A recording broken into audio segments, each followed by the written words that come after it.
sexta-feira, 22 de setembro de 2023. Começa agora o Piques News. Veja os destaques desta edição. Supremo Tribunal Federal derruba marco temporal. Índios comemoram decisão e entidades se manifestam preocupadas com insegurança no campo. Supremo vai julgar descriminalização do aborto. Ainda sem data definida, a votação vai ocorrer de forma presencial. No Paraná, governo do estado cria ambulatórios para descentralizar atendimento na saúde. Em Santa Catarina, mais de 500 títulos são entregues a propriedades rurais. Programa de regularização fundiária já beneficiou mais de 1.600.000 produtores. Rio Grande do Sul anuncia recursos para aluguel social. Mais de 700 pessoas seguem alojadas em 22 abrigos públicos. Estados Unidos oferecem proteção migratória. A ajuda será por 18 meses para quase 500 mil de venezuelanos. E você vai ver ainda. Castelo, na Argentina, cativa autor de O Pequeno Príncipe. O livro, de 1943, é considerado um dos mais vendidos no mundo. Essas e outras notícias a partir de agora no Piques News.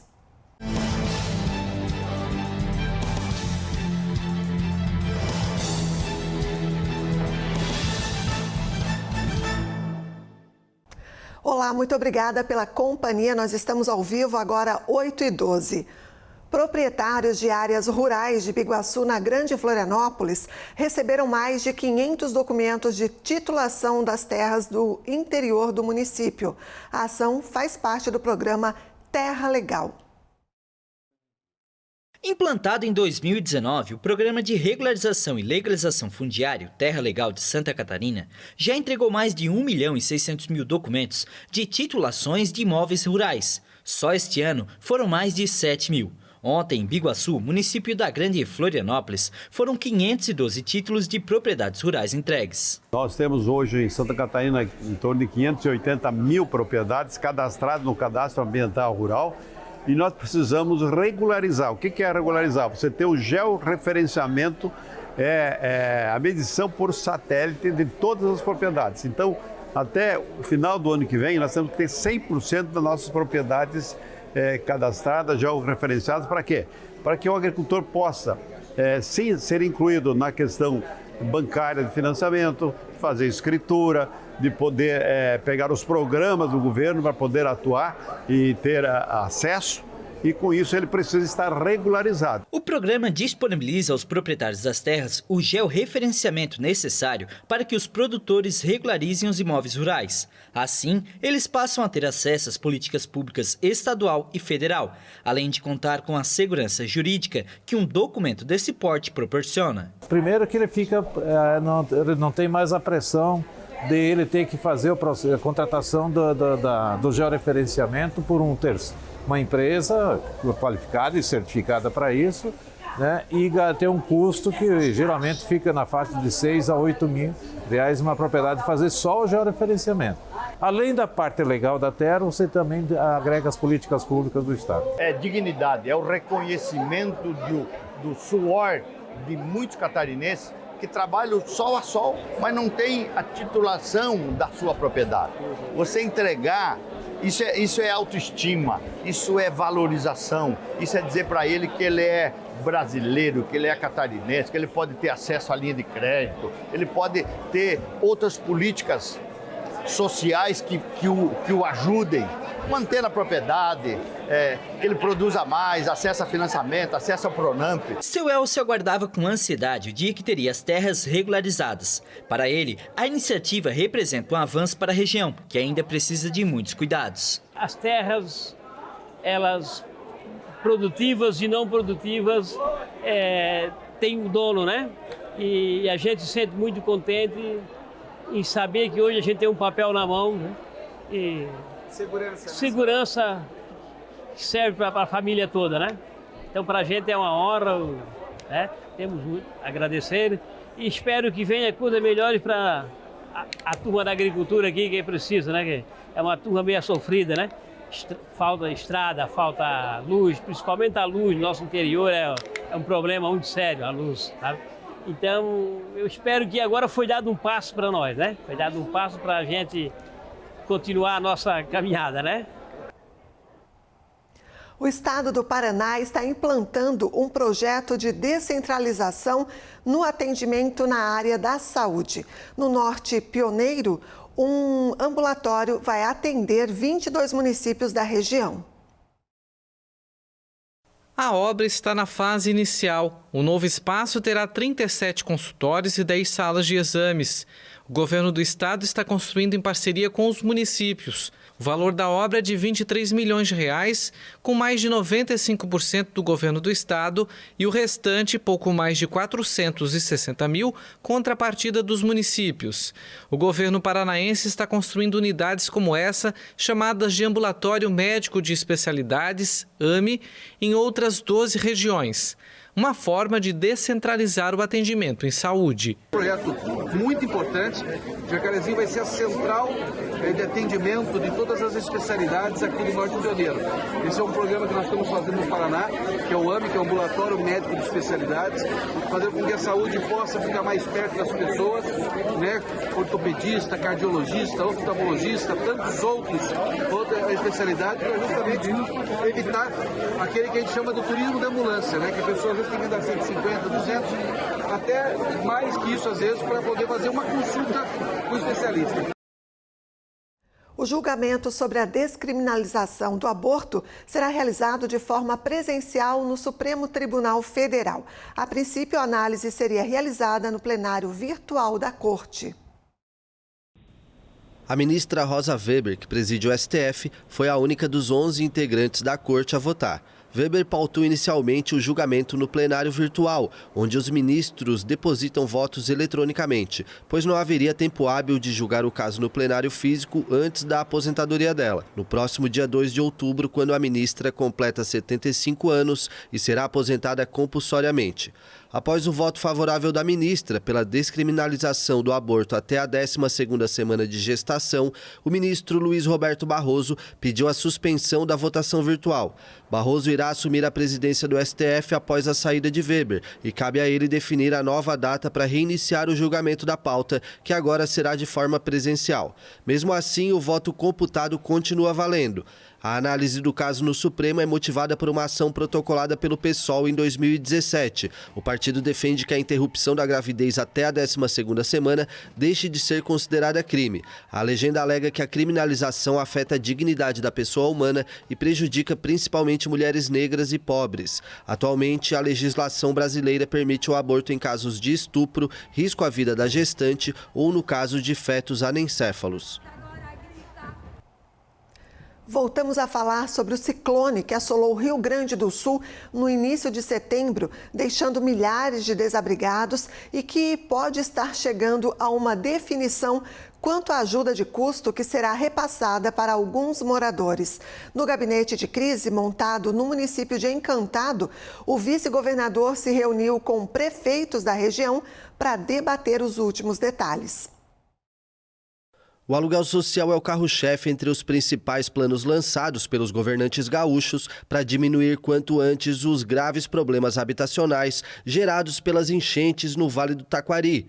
Entre as prioridades para o recebimento dos recursos estão os moradores mais pobres dos municípios atingidos, que acabaram perdendo as moradias e precisam desse auxílio. As pessoas que poderão alcançar o benefício serão aquelas que perderam suas residências e que estão dentro dos critérios do Cade Único de renda, até meio salário mínimo. Aliás, isso é uma inovação do governo do estado, porque originalmente se paga dentro dos critérios do Bolsa Família, para extremamente pobres e para pessoas em pobreza, situação de pobreza. Mas o governador autorizou a inclusão também de uma outra faixa de renda, que é a faixa chamada de baixa renda. Ou seja, em resumo, todas as pessoas que têm até meio salário mínimo de renda mensal per capita e estejam dentro do Cade Único, poderão acessar o benefício e que tenham naturalmente perdido suas residências devido ao ciclone que abateu o Rio Grande do Sul. A princípio, as prefeituras de 11 municípios em situação de calamidade pública entram com uma contrapartida e o governo estadual com um acréscimo de R$ 500 por família, e ainda há esperança de que o governo federal também entre com alguma contribuição. Se eventualmente o governo federal repassar recursos para fins de aluguel social, nós vamos complementar o recurso e esse recurso será conhecido na medida em que nós soubermos também qual será essa eventual ajuda federal. Se, mesmo que o governo federal não venha repassar recursos para tanto, o governador já autorizou o repasse de R$ 500 do cofre do Estado, a fim de poder apoiar os municípios, R$ 500 por família. Outra questão que deve ser discutida agora é mais regional. Os prefeitos terão que auxiliar as mediações com os proprietários de imóveis para estipular um valor que possa ser pago por essas famílias. É preciso torcer para que a solidariedade que trouxe doações de todo o país se repita agora em relação ao valor dos aluguéis na região. O último levantamento contabilizou 713 pessoas alojadas em 22 abrigos públicos ativos em 9 municípios da região. E ainda nesta edição, as informações sobre a morte da atleta Valeuska Oliveira. A repercussão sobre a derrubada do marco temporal no Supremo Tribunal Federal. E depois do intervalo, homem é preso pela Polícia Rodoviária Federal transportando skunk. Droga estava em 2 malas em um ônibus interestadual. Mais de 1.300.000 contribuintes caíram na malha fina do Imposto de Renda 2023. Neste fim de semana, bora fazer um comprão. Vem pro sabadão e domingão do melhor preço. Skol Pilsen 350 ml, 2,69 na compra de 12 unidades. Se beber, não dirija. Contra filé ATC inteiro a vácuo a partir de 27,90 ao quilo. Óleo de soja Coamo ou leve 900 ml, 4,69. Café Melita tradicional extra forte, o sabor da fazenda 500 gramas, 13,99. Lava-roupas Omo, lavagem perfeita 2,4 kg, 28,99. Tem especial, leve qualquer detergente IP, fragrâncias por 1,99 a partir de 6 unidades. Melhor preço é no comprão. Mel Garden Floricultura e Paisagismo. Serviços especializados em instalações de jardins verticais, buquês para presente e paisagismo interno e externo. Grande variedade de orquídeas, plantas, vasos, fertilizantes, terra e substrato. Na Rua Lajeado 369, bairro Pinguirito, em Garopaba.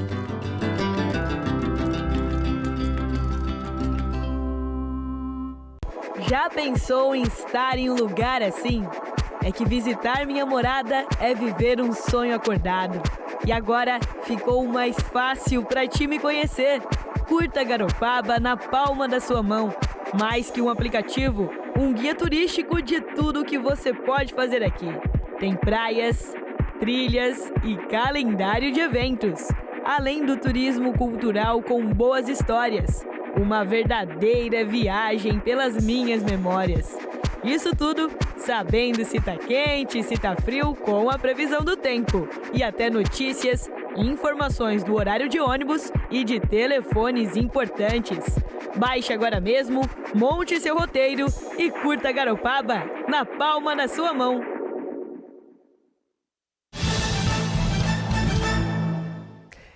Estamos de volta com o Piques News.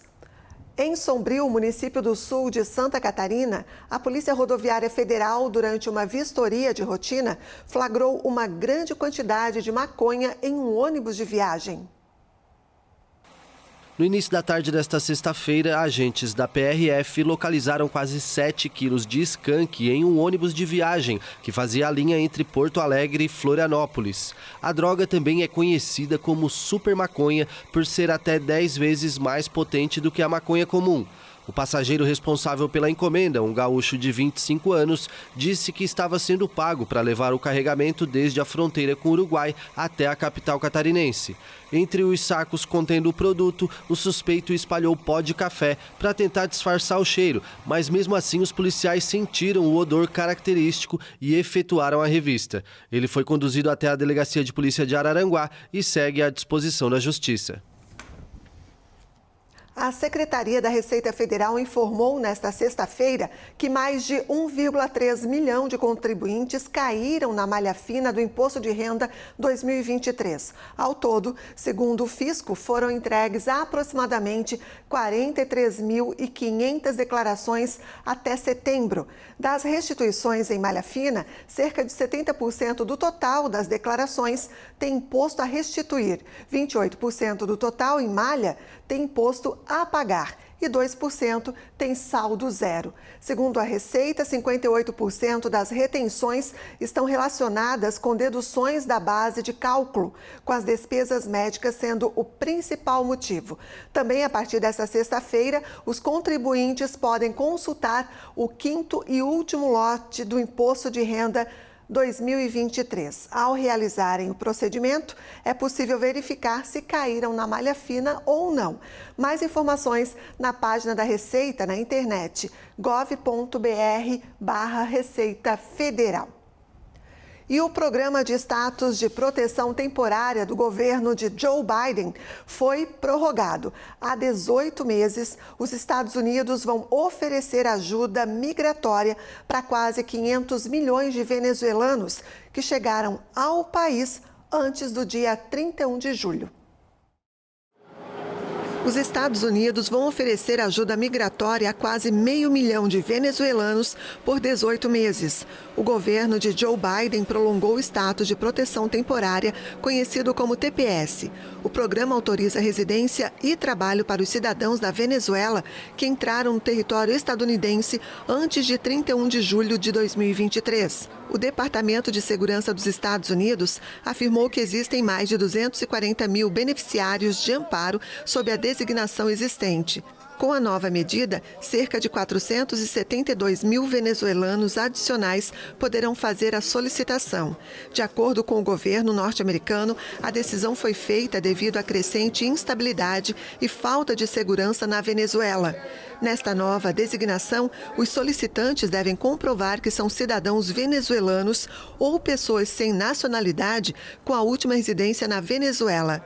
Os imigrantes também devem ter vivido continuamente nos Estados Unidos desde 31 de julho. Washington enfatizou que os venezuelanos que chegaram depois dessa data não são elegíveis para essa proteção e serão expulsos se for determinado que não tem base legal para ficar.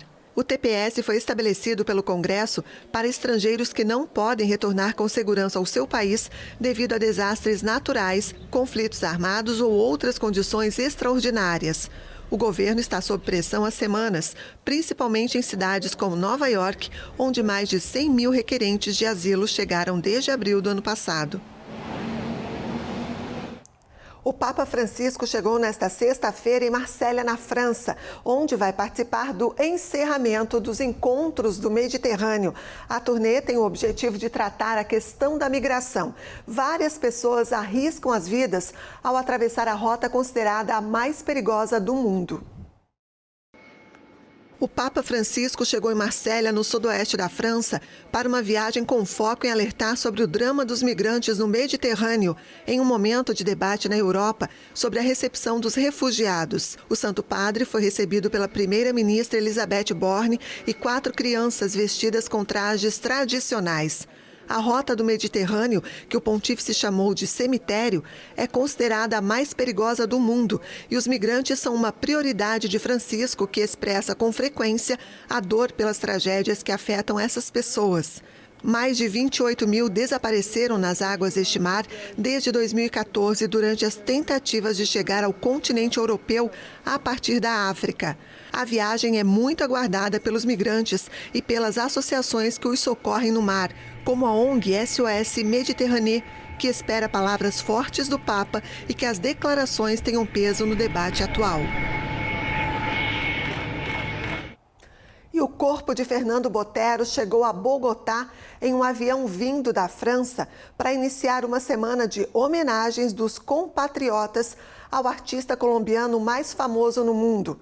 Botero faleceu no último dia 15. O corpo de Fernando Botero já está em Bogotá. Um carro funerário recebeu o caixão com os restos mortais do pintor e escultor, morto no dia 15 de setembro, aos 91 anos, em Mônaco, em decorrência de uma pneumonia. Lina Botero, uma das filhas, a esperava, acompanhada pelo ministro da Cultura, Juan David Correa. Digo que acho que é um momento histórico, um momento muito especial. É uma pessoa que fez muitas coisas com o seu corpo. Foram as mãos que nos mostraram que a imaginação, o trabalho, a decisão e a força de um homem podem transformar o mundo e podem transformar o destino de uma sociedade. De sexta a domingo, o caixão chega no Capitólio Nacional com acesso aberto ao público. Na segunda-feira será realizada uma missa e um concerto em homenagem no Museu Botero, dedicado ao trabalho do pintor. As homenagens continuam na cidade natal, Medellín. Depois, o corpo será cremado e as cinzas serão levadas à pequena cidade italiana Pietrasanta, onde serão depositados ao lado do túmulo da esposa, a artista grega Sofia Vari. O artista, conhecido pelas figuras voluptuosas e levemente surreais, é um dos nomes mais importantes do século XX e uma das pessoas mais famosas da Colômbia no exterior, junto com o Prêmio Nobel de Literatura Gabriel Garcia Marques. E você vai ver a seguir: luto no esporte. Atleta Valesca Oliveira morre ao cair do 17º andar do prédio onde morava em São Paulo. Índios comemoram e entidades se mostram preocupadas com derrubada do marco temporal no Supremo Tribunal Federal. Voltamos já já. Aí, galera apaixonada por carros, motos e objetos antigos, curte o bom e velho rock and roll, música ao vivo, show, gastronomia típica de pub e ainda o chopp bem gelado, coroado como o terceiro melhor do Brasil. Tá na hora de vir pro D20, pessoal. Vem viver essa experiência com a gente.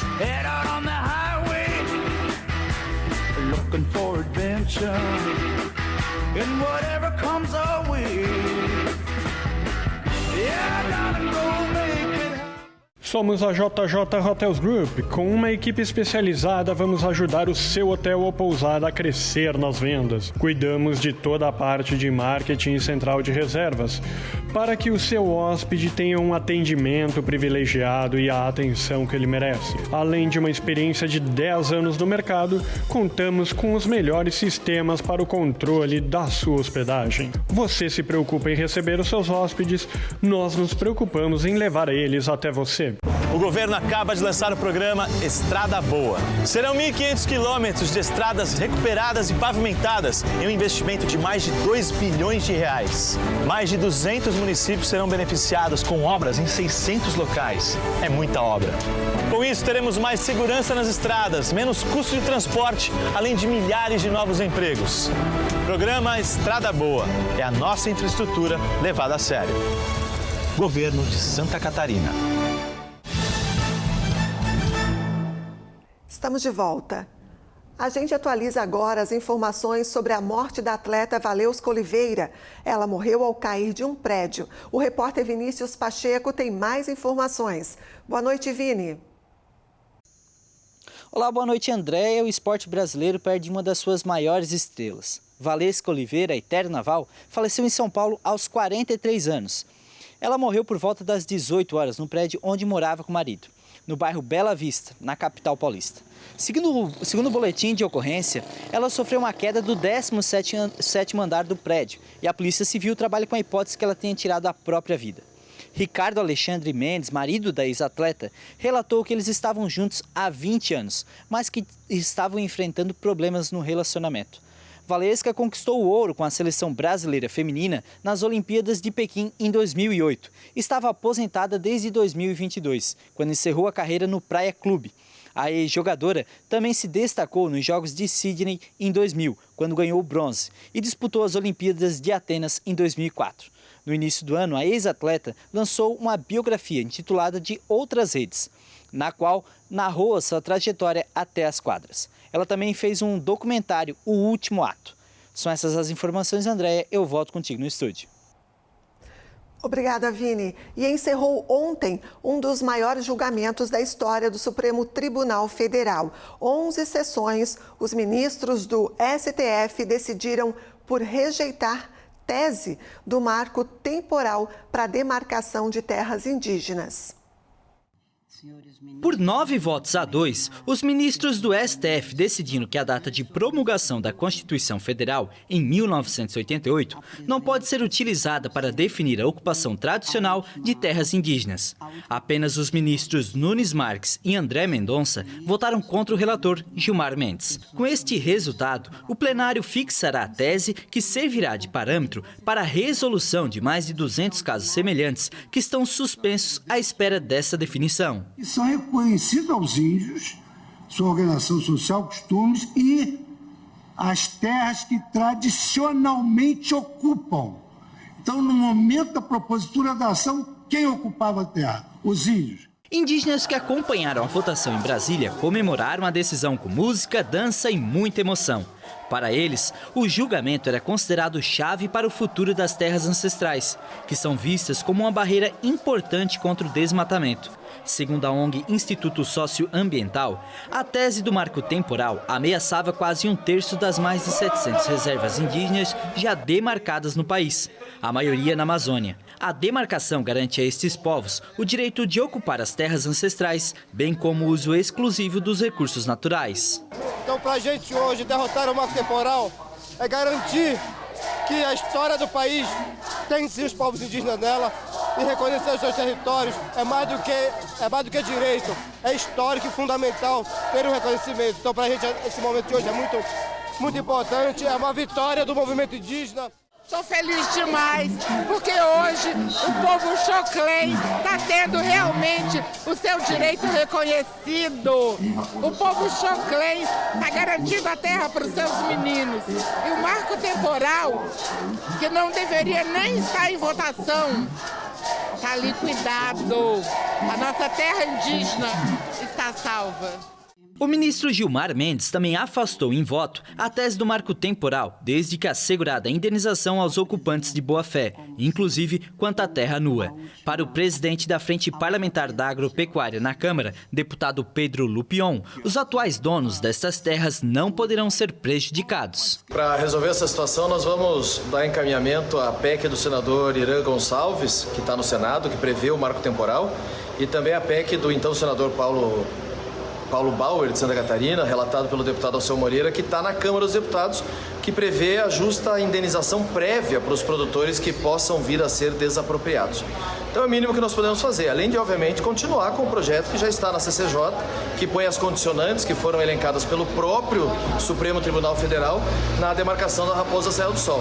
O que o Supremo Tribunal Federal precisa entender é que o papel de legislar é do Congresso Nacional e não deles. No que depender de nós, da Frente Parlamentar da Agropecuária, eles não tomarão essa atribuição de nós.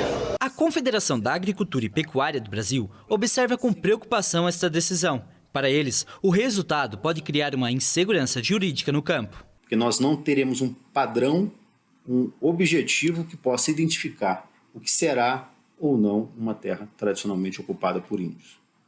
Por um outro lado, legitima o crime de invasão de propriedade para os índios reivindicarem suas terras e não estabelece nenhum tipo de mecanismo para que o produtor rural possa defender os seus interesses. O caso foi parar no STF após recurso do Instituto de Meio Ambiente de Santa Catarina de reintegração de posse de uma área localizada em parte de uma reserva biológica de Sassafrás, decretada pela FUNAI como de tradicional ocupação indígena. Na época, o TRF4 decidiu que não era demonstrado que as terras seriam tradicionalmente ocupadas pelos indígenas, fato agora derrubado pelo STF.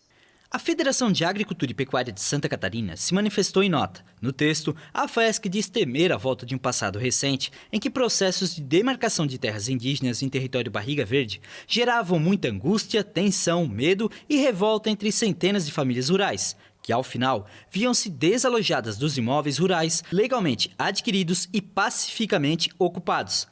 Já a FUNAI entende que deve prevalecer o direito fundamental à vida, à saúde, à segurança e à terra tradicionalmente habitada pela comunidade indígena. E mais uma remessa de doações partiu de Santa Catarina rumo aos municípios atingidos pela tragédia causada pelas enchentes na região do Vale do Taquari, no estado gaúcho. Voluntários do Exército Brasileiro e da Defesa Civil Catarinense organizaram a última remessa de doações para as vítimas das chuvas no Rio Grande do Sul. A campanha de arrecadação organizada pelo governo do estado contou ainda com reforço da Polícia Militar. Durante a semana, outros caminhões de diversas regiões do estado também foram para o sul. Na parte que cabe à Defesa Civil, nós temos trocado informações com o secretário de Defesa Civil do Rio Grande do Sul, assim como a Secretaria de Assistência Social. E foi desencadeada uma campanha de apoio ao Rio Grande do Sul. Nós somos um estado que normalmente temos tragédias, outros estados ajudam.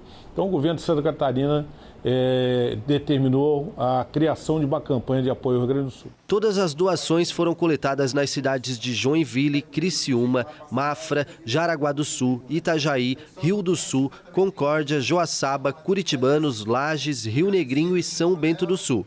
Em o primeiro levantamento, foram contabilizadas mais de 50 toneladas de produtos. Foram 44 toneladas de alimentos não perecíveis, mais de 2.000 litros de água potável, além de produtos de higiene e limpeza. Também chegaram aos pontos de coleta da PM colchões, berços, carrinhos de bebê, utensílios de cozinha e ração para animais domésticos. A gente fez uma parceria junto com a FECAM, onde a FECAM trouxe a sociedade civil e nós do governo do estado trouxemos a Polícia Militar e o Corpo de Bombeiros junto com a Defesa Civil. Essa parceria foi a primeira parceria feita num governo que para arrecadar produtos, mantimentos para um estado vizinho do qual está necessitando hoje pela catástrofe que o Rio Grande do Sul passou. E o assunto agora é trânsito. Atenção motoristas que trafegam pelo trecho sul da BR-101 em Santa Catarina. A CCR Via Costeira, que é a empresa responsável pela via, dá continuidade às obras de recuperação do pavimento no túnel Formigão, em Tubarão. Por conta disso, uma das faixas da pista sul está bloqueada até às 7 horas da próxima segunda-feira. Portanto, motoristas redobrem a atenção e respeitem a sinalização e também a velocidade. Um castelo às margens do rio Uruguai, na cidade argentina de Concórdia, cativou o criador de O Pequeno Príncipe e serviu de inspiração para o autor escrever a obra. Um palácio perdido no meio de uma floresta em Concórdia, na Argentina, pode ter servido de inspiração para o escritor e aviador francês que escreveu O Pequeno Príncipe. Um dia, fortuitamente, Antoine de Saint-Exupéry, voando exatamente aqui em cima, tem um problema de motor. Seu avião. Ele foi forçado a pousar em um campo adjacente, aqui no Parque São Carlos. Colindante aqui ao Parque São Carlos. A obra mais famosa de Saint-Exupéry conta a história de um piloto que cai no deserto e conhece um pequeno príncipe de outro planeta. Neste castillo, como assim le decimos os concordienses, vivia esta família de franceses. Neste castelo, como nós concordianos o chamamos, vivia essa família de franceses, a família Fuchs-Vallon.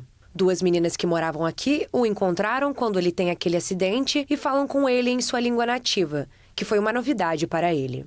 Foi aí que nasceu essa relação entre o escritor e essas meninas francesas que viveram aqui, digamos de forma epifânica, que serão a fonte de sua inspiração para mais tarde escrever O Pequeno Príncipe. Que van a ser a fonte de sua inspiração para luego escrever El Principito. Nos escritos, o aviador, que acabou ficando alguns meses no local, se refere às irmãs como as princesinhas argentinas.